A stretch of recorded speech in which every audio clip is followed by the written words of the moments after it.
ناصر بیٹا، ذرا ہادی کو فون تو ملا. آج اس نے اتنی دیر کیوں لگا دی ہے؟ ڈیوٹی ٹائم تو اس کا کب کا ختم ہو چکا ہے. اور یہ رافی بھی پتہ نہیں کہاں ہے. اس لڑکے کی تو مجھے سمجھ ہی نہیں آتی ہے، کرتا کیا پھر رہا ہے. گھڑی کی سوئیاں جیسے جیسے آگے بڑھ رہی تھیں ان کی پریشانی میں اضافہ ہو رہا تھا. ایک بیٹا تھا، دوسرا پوتا. دونوں دل دھڑکن کی سی کیفیت رکھتے تھے. ان کی پریشانی تو لازمی تھی. جی ماں جی، میں بھی فون ملاتا ہوں. ناصر نے ان کا موبائل اٹھا کر ہادی کا نمبر ملایا تھا، مگر بیل جا رہی تھی، لیکن وہ دونوں فون ریسیو نہیں کر رہے تھے. ایک بار، دوبارہ سے بار. ناصر نے تھک کر موبائل واپس ٹیبل پر رکھ دیا اور ماں جی کو دیکھ کر نفے میں سر ہلا دیا. وہ فون نہیں اٹھا رہے ہیں اور رافی بھائی کا نمبر بھی بند ہے. یا اللہ، تو میرے بچے کی حفاظت کرنا. ان کے لبوں پر دعائیں تھیں. اسی لمحے باہر گاڑی کی آواز کے بعد مین ڈور کھلنے کی آواز آئی تھی اور ہادی نے رافی کو بازو سے پکڑ کر ماں کے سامنے ڈال دیا تھا. لے سنبھالیں اپنے لاڈلے کو، آج جیل کی ہوا کھا کر آیا ہے. بس یہی ایک کسر رہ گئی تھی، آج وہ بھی پوری کر دی اس نے. نشہ آور، چوری اور جیل. انہوں نے حیرت سے غصے سے سر سرخ چہرہ لیے ہادی اور سفید پڑتے چہرے کے ساتھ اپنے قدموں میں بیٹھے رافی کو دیکھا تھا. لیکن ہوا کیا ہے؟ کچھ بتاؤ تو. ان کا دل بیٹھا جا رہا تھا. وہ جلد سے جلد جاننا چاہ رہی تھی کہ آخر ہوا کیا ہے. یا آپ اس سے ہی پوچھ لیں، یا آپ کو بہتر بتائے گا کہ ہوا کیا ہے. اور امی، برائے مہربانی احد بھائی کو فون کریں اور کہیں کہ اپنے بچوں کو آ کر لے جائیں. میں اب مزید کی ذمہ داری نہیں اٹھا سکتا، خود ہی سنبھال لیں. چاچو پلیز، آئی ایم سوری، میں غلط تھا. مجھے احساس ہو گیا ہے میں نے آپ سب کا دل دکھایا ہے. پلیز مجھے معاف کر دیں. میں آئندہ کبھی آپ کو شکایت کا موقع نہیں دوں گا. مگر پلیز پاپا کو مت بلائیے. ہمیں کہیں نہیں جانا ہے، ہمیں آپ کے ساتھ ہی رہنا ہے. ہمارے لیے آپ ہی سب کچھ ہیں. پلیز بس ایک بار. وہ اٹھ کر یکدم ہی روتے ہوئے ہادی سے لپٹ گیا تھا. جیل میں گزرے یہ چند گھنٹے اس لڑکے پر قیامت بن کر گزرے تھے. اسے لگا تھا کہ شاید وہ اب ہمیشہ اس جیل میں سڑے گا. اس کا وہاں دم گھٹ رہا تھا. احساس جرم، احساس ندامت اس پہ اس قدر حاوی ہو چکا تھے کہ وہ کسی سے نگاہ نہیں ملا پا رہا تھا. وہ روتا ہوا ہادی کے سینے سے لگا کھڑا تھا، جبکہ چہرے پہ سخت تاثرات لیے ہادی ساکت کھڑا تھا. اس لمحے اس کے دل میں رافی کے لیے ذرا بھی نرمی نہیں تھی. اس نے اپنی زندگی لگا دی ان بچوں کے پیچھے، اور یہ لوگ کیا صلہ دے رہے تھے اسے. ہر شرمندگی اس کا مقدر بن جاتی ہے، پہلے میمونہ اور اب عادل کے سامنے. وہ کس قدر شرمسار ہوا تھا یہ صرف وہ جانتا ہے. یہ تو شکر تھا کہ وہاں عادل موجود تھا، اسے سب سنبھال لیا، وگرنہ تو جانے کیا ہوتا.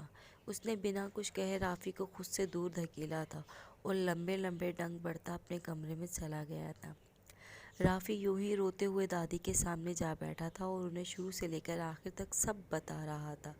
یہ بھی اس نے کس طرح سے خود کو بچانے کے لیے میمونہ پر چوری کا الزام لگا کر اس کے گھر سے نکالا تھا. یہ سب سن کر ان کا دل بھی رافی کی طرح بہت برا ہوا تھا، مگر اس لمحے انہیں غیر جانب اور جانبدار ہو کر فیصلہ کرنا تھا، وگرنہ اگر دلوں میں دراڑیں آ جاتی تو گھر کا شیرازہ بکھر جاتا. تم نے غلط کیا رافی، بہت غلط کیا. تمہیں یہ سب کرتے ہوئے ذرا بھی شرم نہیں آئی؟ ہماری تربیت کا، ہمارے گھر کا،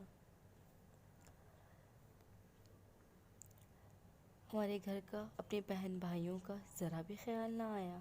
سوچو اگر اس دن میمونہ نہ ہوتی تو خدا نخواستہ مریم کے ساتھ کچھ بھی ہو سکتا تھا.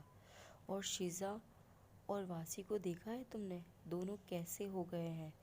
اور تم، کون سا احساس محرومی ہے تمہارے اندر جس نے تمہیں یہ سب کرنے پر مجبور کیا؟ کسی چیز کی کمی رہنے دی ہے ہم نے تمہیں، جو تم نے یہ سب کیا؟ مجھے بہت افسوس ہے رافی، بہت زیادہ. وہ اس گھر کی بڑی تھی، سربراہ تھی، مگر ان کی طبیعت کے پیش نظر ہادی ان سے بہت ہی سی باتیں چھپا جاتا تھا کہ وہ پریشان نہ ہو، ٹینشن نہ لے۔ رافی بگڑ رہا ہے، اس کے دوست اچھے نہیں ہیں، پڑھائی پر توجہ نہیں دے رہا ہے، اتنا تو وہ جانتی تھی، مگر رافی اس حد تک چلا جائے گا وہ سوچ بھی نہیں سکتی تھی۔ دادو مجھے معاف کر دیں، ویری سوری دادو۔ وہ شرمندہ تھا، اظہر شرمندہ، اور مریم والا واقعہ سوچ کر ہی تو سمیر سے لائبہ کو بچانے چلا تھا۔ لائبہ اسے پسند کرتی ہے، یہ وہ نہیں جانتا تھا، مگر سمیر کے لائبہ کے بارے میں خیالات جان کر اس کے سامنے مریم کا چہرہ ہی آیا تھا۔ اسے بھی پہلے خیال یہی آیا تھا کہ اگر میمونہ وہاں نہ ہوتی تو، بس پھر بات اتنی بڑھ گئی کہ پولیس تک جا پہنچی۔ میرے ساتھ ہی ایسا کیوں ہوتا ہے امی؟ میں تو ہمیشہ ہی سب کے لیے اچھا سوچتا ہوں، میں نے اپنی پوری زندگی ان کے لیے وقف کر دی، پوری ایمانداری کے ساتھ اپنی ہر وہ ذمہ داری بھی نبھائی جو کبھی میری تھی ہی نہیں، کبھی اف تک نہیں کیا۔ دل گھبرایا تو رات کے کسی پہر وہ اٹھ کر ماں کے قدموں میں سر رکھے آ بیٹھا تھا۔ صبر کر میرا بچہ، اللہ صبر کرنے والوں کے ساتھ ہے، اور میری تمام دعائیں ہمیشہ تمہارے ساتھ ہیں، انشاءاللہ سب ٹھیک ہو جائے گا۔ انہوں نے اپنے گھٹنوں پر رکھے ہادی کا سر دونوں ہاتھوں میں تھام کر چوما تھا۔ اگر ان سے پوچھا جاتا کہ انہیں اس پوری دنیا میں کون سب سے زیادہ عزیز ہے تو وہ ماں ہو کر بھی تفریق کرتی اور ہادی کا نام لیتی، کیونکہ وہ تھا اس قابل۔ رافی بچہ ہے، ہادی اسے معاف کر دو، وہ شرمندہ ہے، اسے سبق مل چکا ہے، تم نے ہمیشہ بڑے پن کا مظاہرہ کیا ہے، اب بھی کرو میرے چاند۔ اپنا دل صاف کر دو بیٹا۔ میری احد سے بھی بات ہوئی ہے، وہ بھی بہت شرمندہ ہے۔ دنیا کے تمام مال و اسباب کی موجودگی کے باوجود ایک اولاد کی کمی نے اسے نعمت کی قدر اچھے سے سمجھا دی ہے۔ وہ شرمندہ ہے کہ بچوں کی ماں کے مرنے کے بعد اس نے کبھی بچوں کو پلٹ کر نہیں دیکھا۔ وہ جلد آنے کو کہہ رہا تھا، اور ہو سکتا ہے کہ وہ رافی کو اپنے ساتھ لے جائے یا یہیں سیٹل ہو جائے۔ سر پر شفقت کا ہاتھ رکھے وہ دھیرے دھیرے سے سمجھاتی اسی لمحے ہادی کے دل کو سکون پہنچا رہی تھی۔ وہ خاموشی سے ان کی گود میں سر رکھے ان کی باتیں سن رہا تھا۔ ہمیشہ سے ہی ماں اس کی بہترین دوست تھی، کسی اور کی کبھی ضرورت ہی نہیں پڑی تھی۔ مجھے کسی اور بات کا دکھ نہیں امی، مجھے صرف اس بات کا دکھ ہے کہ اس نے چوری جیسا گھناؤنا کام کیا، اور وہ بھی آپ کے کنگن، اور الزام اس نے میمونہ پر لگا دیا۔ وہ کیا سوچتی ہوگی ہمارے بارے میں؟ اس نے میمونہ کی نظروں میں ہی ہمیں گرا دیا امی۔ اس لمحے اس کی آنکھوں میں بہتے دکھ ماں سے چھپا نہ رہ سکا۔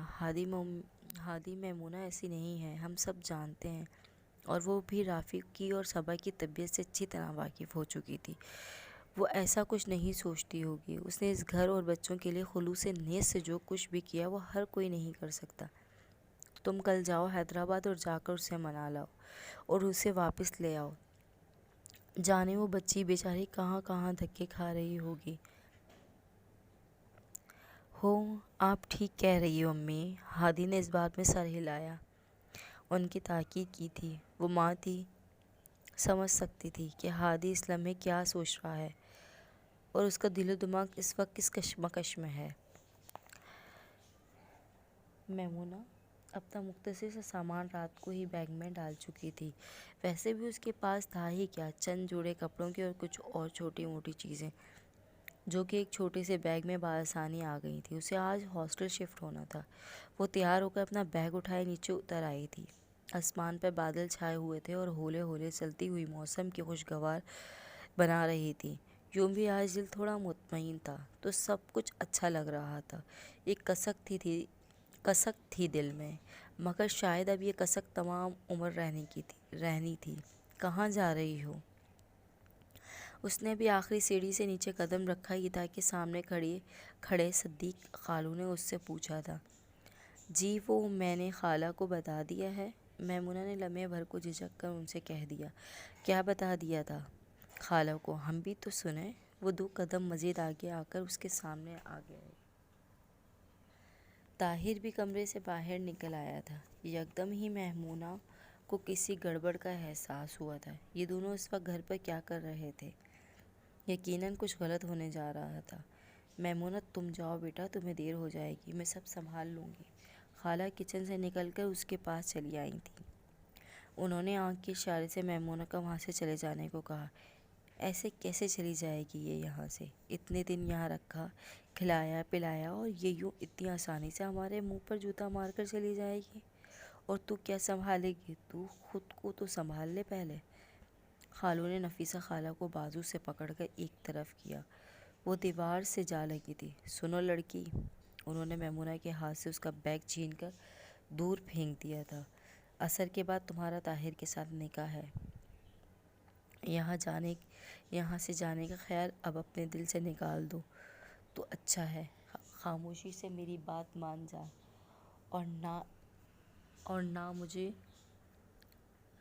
ورنہ مجھے انگلی ٹیڑھی کرنی بھی آتی ہے۔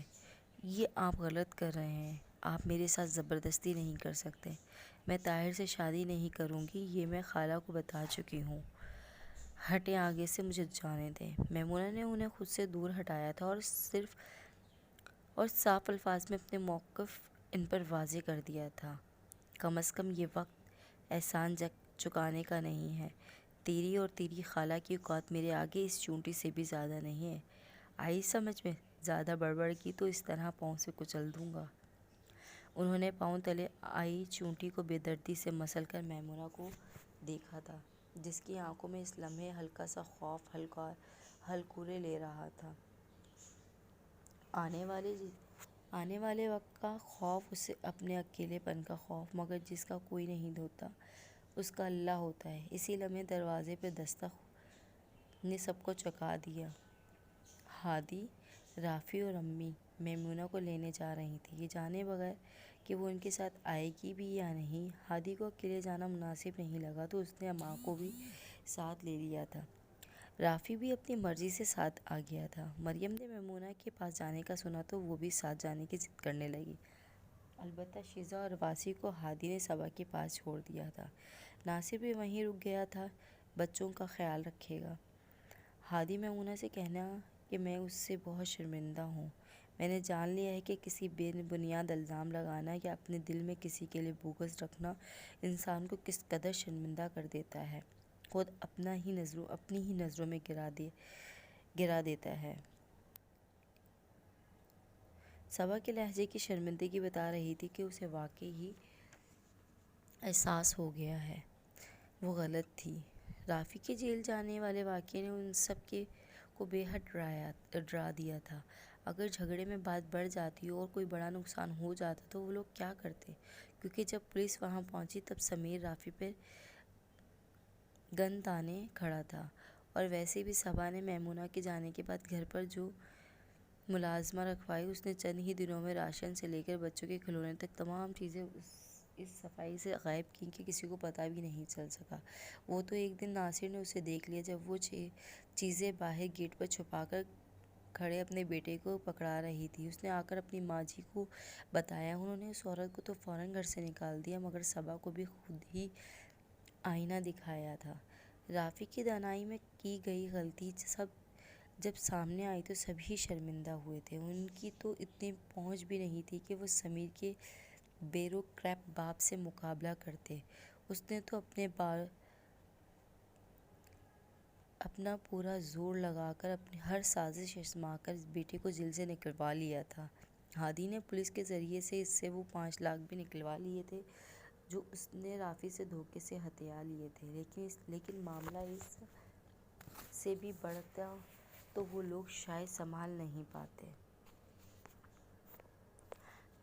چاچو، آپ ابھی تک مجھ سے ناراض ہیں؟ میں بہت شرمندہ ہوں چاچو، میں نے سب دوست بھی چھوڑ دیے ہیں۔ مجھے احساس ہو گیا ہے کہ تفریح ایک طرف مگر غلط لوگوں کی صحبت آپ کو غلط راہ پر ہی لے جاتی ہے۔ آپ ایسے جیسے کہیں گے نا میں ویسے ہی کروں گا۔ گاڑی میں بیٹھتے ہوئے ہادی کا بازو پکڑ کر رافی نے روک لیا تھا۔ ہادی اس کے لیے سب کچھ تھا، دوست بھی، بھائی بھی، باپ بھی۔ ہر رشتہ اس نے ہمیشہ ہادی میں دیکھا تھا۔ اب اس کی ناراضگی اسے اندر ہی اندر کاٹ رہی تھی۔ اس کی آنکھوں میں پھیلی نمی بتا رہی تھی وہ کس قدر شرمندہ ہے۔ میں ناراض نہیں تھا رافی، مجھے دکھ تھا صرف اس بات کا کہ تم مجھے غلط سمجھنے لگے تھے۔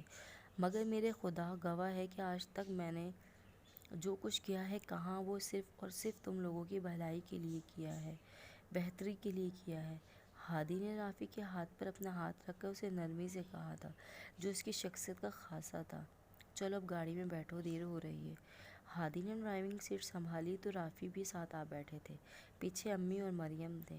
امی، یہ آپ کے لیے۔ ہادی نے ڈیش بورڈ کھول کر وہاں سے ایک باکس نکالا تھا اور ماں کی طرف بڑھایا تھا۔ یہ کیا ہے بچے؟ انہوں نے باکس تھام کر حیرت سے پوچھا تھا۔ آپ کی امانت ہے اس میں، کھول کر دیکھیں۔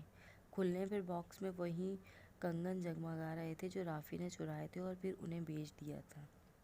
وہی کنگن جن کی چوری کا الزام میمونہ پر زبردستی تھوپا گیا تھا۔ یہ کہاں سے ملے تمہیں ہادی؟ انہوں نے خوشی اور حیرت کے ملے جلے تاثرات کے ساتھ ہادی سے پوچھا تھا۔ اس لمحے جو وہ محسوس کر رہی تھی وہ لفظوں میں بیان نہیں کر سکتے تھے۔ انہوں نے ان کے کھو جانے کا بہت دکھ تھا، اور جب پتہ چلا کہ سب رافی نے کیا تھا میمونہ کو نیچے دکھانے کے لیے، تب تو انہیں بہت تکلیف تھی۔ انہوں نے ایسی تربیت تو نہ کی تھی رافی کی، اور اب یہ پھر سے ہادی کے پاس اور ان کے ہاتھ میں۔ وہ حیران تھی، ایسا حیران، یہ آپ کی امانت تھی سو آپ تک پہنچ گئی۔ امی، دراصل رافی جب یہ جہاں بیچے تھے، اتفاق تھا کہ وہ میرا ایک دوست کے فادر کی شاپ ہے۔ وہ رافی کو جانتے تھے، اور رافی کے جانے کے بعد انہوں نے مجھے کال کی اور سب بتا دیا۔ مجھے تبھی پتہ چل گیا تھا یہ سب رافی نے کیا ہے، مگر میں چپ اس لیے رہا کہ میں صحیح وقت کا انتظار کر رہا تھا جب اس سے بات کروں، جب اسے خود احساس ہوا کہ اس نے جو کیا ہے وہ غلط کیا ہے۔ میں نے یہ کنگن ان کے پاس امانت رکھوا دی تھی کہ جب میرے پاس پیسے ہوں گے میں آ کر لے جاؤں گا، اور جب سمیر نے وہ پیسے واپس کیے تو میں نے پہلی فرصت میں جا کے کنگن واپس لے لیے۔ ہادی نے دھیرے دھیرے سب بتاتے ہوئے احتیاط سے موڑ کاٹا تھا۔ ایک نگاہ ساتھ بیٹھے رافی پر ڈالی تو وہ نگاہیں جھکائے بیٹھے شرمندہ سے اپنے لب کچل رہا تھا، کیونکہ میں جانتا ہوں کہ یہ آپ کے لیے کتنا خاص ہے۔ میں کتنا خوش ہوں میرے بچوں، میں تمہیں بتا نہیں سکتی۔ بہت شکریہ تمہارا ہادی، یہ تمہارے ابا کی آخری نشانی ہے میرے پاس، اور میں نے کسی خاص مقصد سے ہی سنبھال رکھی ہے، اور آج تو یہ بڑے اچھے موقع پر تم نے مجھے دیے ہیں۔ اچھا بھلا وہ کیسے؟ ہادی نے مسکرا کر بیک ویئر میں ماں کا چہرہ دیکھا تھا، جو اس لمحے خوشی سے مصور سا تھا۔ بس یہ بھی تمہیں جلد پتہ چل جائے گا۔ چاچو، ہم کب تک پہنچیں گے میمونہ آپی کے پاس؟ مریم نے کھڑکی سے باہر دیکھتے ہوئے ہادی سے پوچھا۔ اسے بہت جلدی تھی میمونہ سے ملنے کی۔ ابھی تو بہت ٹائم لگے گا گڑیا، ہادی نے گاڑی کی سپیڈ بڑھاتے ہوئے اسے جواب دیا۔ ایک خوشگوار سفر کا آغاز ہوا تھا، اب امید تھی کہ اختتام بھی بخیر ہو۔ جی، کس سے ملنا ہے آپ کو؟ دروازہ طاہر نے کھولا تھا اور سامنے کھڑے اجنبی چہرے کو دیکھ کر روکھے لہجے میں دیکھا تھا۔ یہ صدیق صاحب کا گھر ہے، سامنے کھڑے بلو جینس اور وائٹ شرٹ میں آنکھوں پر نظر کا چشمہ لگائے سوبر سے شخص نے پوچھا تھا۔ انداز بہت شائستہ تھا۔ میمونہ کی ڈائری سے ہادی کو جو نمبر ملا تھا اس سے نکلوائے گئے ڈیٹا کے مطابق گھر کا ایڈریس یہی تھا جہاں وہ اس وقت کھڑے تھے۔ جی، ان کا ہی گھر ہے۔ آپ کون ہیں اور کس سے ملنا ہے آپ کو؟ دروازے پہ کون ہے طاہر؟ جلدی اندر آ، جا کر چپک ہی گیا ہے۔ ابا بھی بلند آواز سے کہتے وہیں چلے آئے تھے۔ دیکھیں تو کون آیا ہے؟ جی، میں ڈاکٹر ہادی ہوں اور یہ میری امی ہیں۔ ہم لوگ کراچی سے آئے ہیں اور ہمیں میمونہ سے ملنا ہے۔ کیا وہ یہیں رہتی ہیں؟ صدیق صاحب نے سر سے پاؤں تک اس نرم لہجے والے شخص کو دیکھا تھا، اور اس کے آگے ویل چیئر پر بیٹھی خاتون کو وہ چہرے سے ہی اچھے گھر کے لگ رہے تھے۔ وہ لمحے بھر کو چپ کر گئی تھی، اب کیا بولیں، جانے کون تھے، رنگ میں بھنگ ڈالنے آ گئے ہیں۔ وہ آواز سن کر اس لمحے صحن کے بیچوں بیچ تنہا کھڑی میمونہ کو لگا کہ وہ یکدم سے تپتی دھوپ سے نرم چھاؤں میں آ گئی ہے۔ وہ شخص ہمیشہ اسے کسی فرشتے کی طرح لگتا تھا، جو ہمیشہ ہی مشکل وقت میں اس کی مدد کو آن پہنچتا تھا۔ میمونہ کا دل اس لمحے شدت سے اسے ہی یاد کر رہا تھا۔ اسے لگا معجزے آج بھی ہوتے ہیں۔ اسے ڈر تھا کہ کہیں خالو اسے واپس نہ لوٹا دیں۔ تبھی آنٹی کی نگاہ سامنے صحن میں کھڑے میمونہ پر پڑی تو وہ ویل چیئر دھکیل کر اندر چلی آئی۔ ان کی کھلی باہوں میں سماتی ہوئی میمونہ کو خود رونے سے روک نہیں پائی۔ میمونہ کے چہرے کے تاثرات اس کے آنسو اور قدموں میں رکھے بیگ انہیں کسی غیر معمولی بات کا پتہ دے رہے تھے، وگرنہ وہ اتنی کمزور ہرگز نہ تھی کہ صرف ان سے ملنے کی خوشی میں رو پڑی ہو۔ میمونہ آپی، ہم سب آپ کو لینے آئے ہیں، آپ چلیں گی ہمارے ساتھ؟